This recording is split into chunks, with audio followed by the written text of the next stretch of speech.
Hey guys, West Coast Taco here, and welcome to the channel. Thanks for tuning in. Today, guys, we're going to be going over the difference between a block and an AAL leaf on my Tacoma. Guys, I'm going to try out the Icon AAL leaf pack and kind of give you guys my 2 cents and why I think this might be a better run and better idea when lifting your truck than going with a block. Guys, I'm going to have Jason installing the AAL leaf pack and going to get his overall feedback and thoughts on why this is a much smarter idea than going with a block. Let's do this, guys.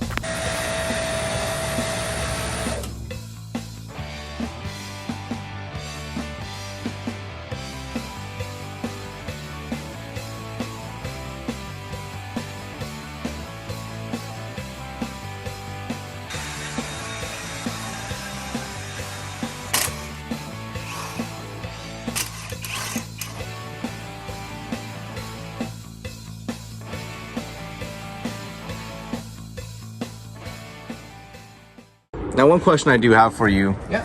So, this whole Toyota Racing Development Lift Kit, this Bilstein shock suspension, the package comes with the 1-inch spacer block. Okay. Obviously, I want the setup to be ran better, so we're going with the AAL leaf. Yeah. But what are some of the biggest pros and cons in regards to running a block versus an AAL leaf, and why would somebody run a block versus doing an AAL leaf and vice versa? Price. Block is cheap and easy to put on. Anybody can do that pretty much. And then the negative effect of it is it creates more of an angle for leverage. So the farther away your axle is from your leaf spring, the easier it is for your leaf spring to wrap. Okay. So you get wheel hop and stuff easier if you have blocks. 1 inch, I mean, this wasn't that bad, but like guys put 3-inch blocks. Sure. They really want to chatter because once you increase that ratio there, it just wants to move because it's so far away from the spring. It allows this thing to twist a lot easier. So the closer to the pack you have it, the better, more stable it's going to be overall. Have you ever seen a block break? I've heard of people talking about taking their truck off-roading and they broke a block. I've never seen it. I've just heard rumors. I haven't seen it. I've heard it, but it's probably going to be aluminum blocks that break. Steel ones, these are probably not going to break, but the aluminum has more likelihood to crack. Okay. So those I've heard of people saying they broke them, but it's like...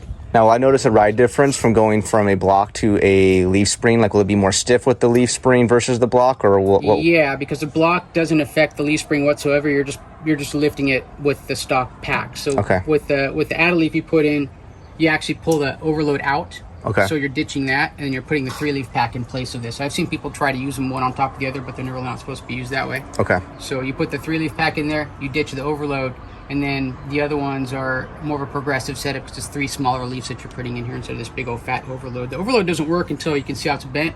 Overload doesn't work until the axle comes up and it hits these pads, which are, inch and whatever away. Inch and a half, so 2 you inches. have to be up, like close to the bottom out before that overload starts to work. But with a extra 3-leaf pack, it resists getting to that point in the first place. Okay. So it's more progressive instead of being like where this goes to a certain point and then it jumps up to way stiffer from there up because of the way the overload works. Okay. So these give you a better ride overall for using a lot of suspension off-road. These feel better because this kind of does weird stuff. This is just made for load, basically, is all that is. So the AAL leaf will be a lot better and smoother off-road? Yes. Okay. Yep, 100%. So that's why it's good. And how about weight? Can I carry more weight in the back of the bed with the added leaves, or not really? I think that one will give you plus 200 or 300 pounds over stock. I mean, it's not a whole lot. Right, but it's an increase, not a decrease by any means. Okay. Right. I mean, this thing does help carry a lot of extra weight, but I mean, you don't want to load these things that heavy anyway, because with these springs will flatten out if you overload it and you get on the bump stop. These springs will go flat on you real quick. Really? Jeez. Yeah. Okay. They're made in Mexico. They're Mexican metal. The alloy is crap. It's not good. That makes a lot of sense. It's better than it used to be on the second gens because they were all breaking. Second gens would break like the second spring, like right about here. Did they crack? Yeah, and then the springs would actually shift out and it could hit the tire. Because they would just rotate. I mean, not on this side because of the way that this is, but on that side, if it swings out this way, it'll hit the tire because it's got a sharp edge and it can pop the tire while you're driving. Oh gosh, that could be bad. It can be a bad day if you have that happen. But yeah, these AAL leafs are really good. I've done a ton of them, and it makes the ride way better. So you'll be stoked. It's definitely an improvement over what this is.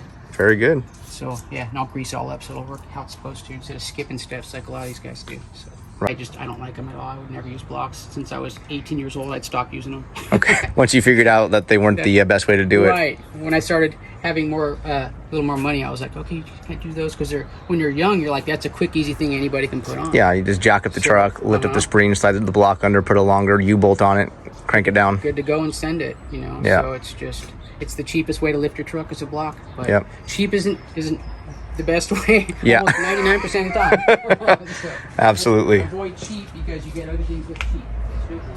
Yep.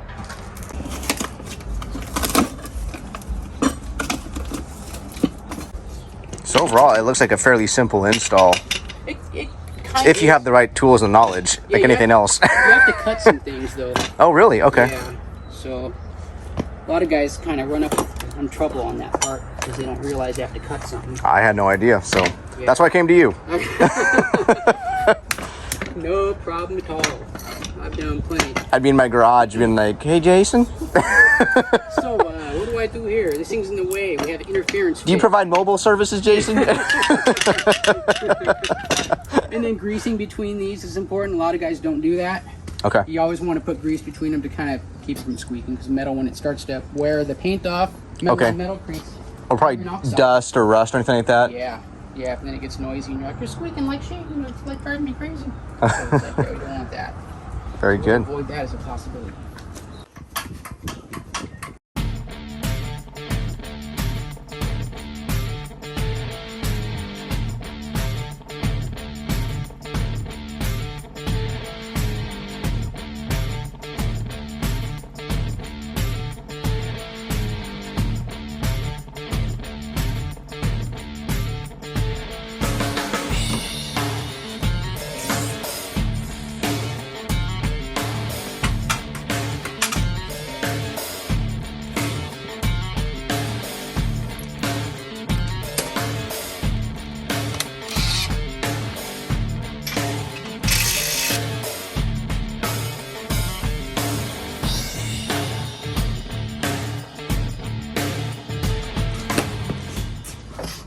There it is. There it is. Fancy block. Is this a standard block? Anything special about that? No. No? I mean, it's metal. It's skeletonized. Yeah, to shave off some weight? For those of you that are interested in weaponry. Yeah, I don't know. I guess lighter or something, but it's pretty beefy. It's all cast, obviously. Yeah. It's a standard old freaking block, though. Nothing special. Nothing special. Just gives you a nice lift.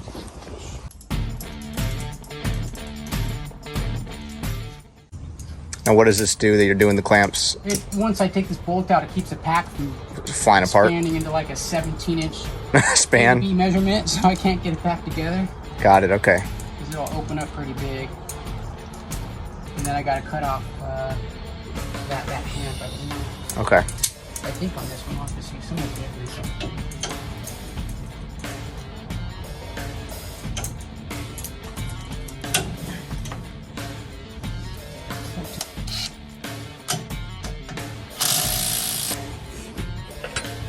What was that metal piece that fell off from the bottom? Is it like a shim? Yeah, it's a shim.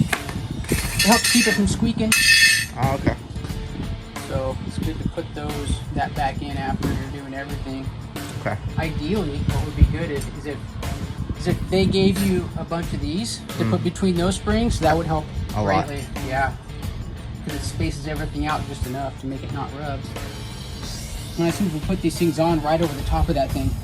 Oh, geez. I'm like, did that look to you like that was gonna work? I'm like, wow. What were you foreseeing? Yeah, on this one? I don't know.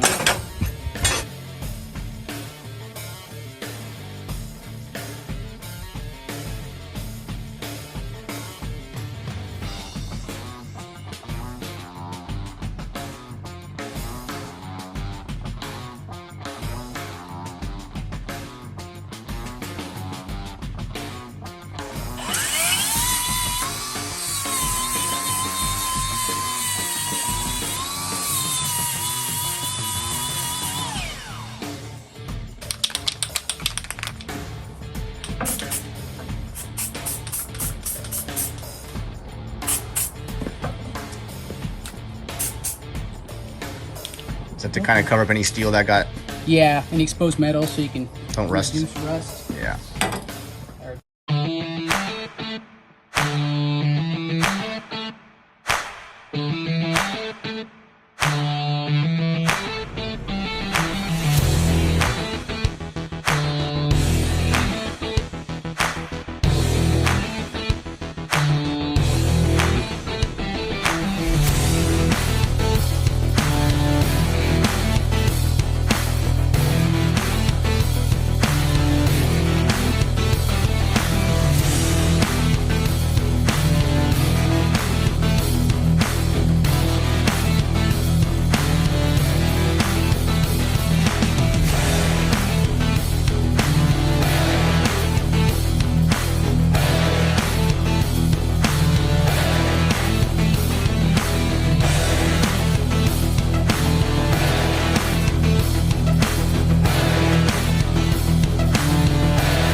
I do the other side, so that it'll It'd be drop balanced down out.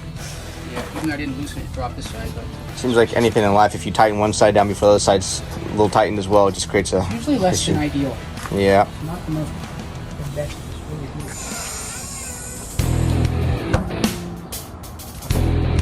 Alright, on to the other side. Sweet.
They greased one side. Look at that. Only one they grease is that. Oh, bummer. They didn't. Oh, they put a little bit. They did. That's weird. Only one side was done. How funny. It's so strange. I wonder why they only greased one. I don't know. They're trying to save money. We'll grease the right side or left side. Just grease one. They'll never know the difference. They'll never know. Fine. That's actually really interesting. Quality control. QC was having some issues. Just lack thereof. No quality control. That's so weird. Yeah. Strange. I'm really surprised they actually just did one. I know. That's kind of odd. But I noticed with these springs, it's like it's no rhyme or reason. Sometimes they're greased, sometimes they're not. Sometimes there's one side, sometimes there's no side, sometimes there's two sides. It's just weird. So I guess in that case, if I had ever read the instructions, it wouldn't be in there because I guess they come pre-greased sometimes. Sometimes. Sometimes depends on who did it that day. I guess it's like that's never good.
Well guys, it's been about a week since I have gotten the AAL Leaf installed on my Tacoma, and guys, I'm going to be quite honest with you, I was expecting the ride to be a little bit more stiffer with the springs and actually, you know, less stiff when I had the block, but it's actually, in my opinion, the opposite. The ride now feels so much more smoother and it's kind of more enjoyable. I mean, when I had the block, the ride was definitely stiff, which I expected to be, more stiff than it was with the stock suspension before I got the TRD Lift Kit. But having these leaf springs instead of that 1-inch block back there, the truck just feels that much better. It feels more organic. The bumps, the potholes, the change in the pavement as I'm driving, it just feels really, really nice. And as you can see in the measurements, no height difference really. And I'll be taking this truck out here to the dirt probably within the next month or so, and I'll be definitely doing a lot of videos about me off-roading and kind of giving you guys a better feel of how these leaf springs are compared to the block. But the leaf springs were really important for me because I wanted to get those done before I took the truck off-roading, because I felt like the truck was just going to handle that much better without the block. And for on-road pavement driving, hands down, guys, the AAL Leaf is the way to go. The truck feels better, it handles better, the ride is better. If anybody were to ask me if I had to choose between a block or an AAL Lift, if you have the money, definitely invest in the AAL Lift, guys. You're not going to regret it. It's the right way, essentially, to lift your truck. But I would be curious, guys, to hear your guys' feedback and input. Throw in the comments section. Let me know when you guys have lifted your truck, if you guys went with a block or an AAL Leaf, or maybe you've tried both, and let me know what your preference and your favorite was out of the two. All right, guys, that's going to be it for this video. I hope it was insightful and helpful. If you guys have any questions whatsoever, feel free to throw it in the comments section. Once again, I'll be talking to you guys soon. See ya.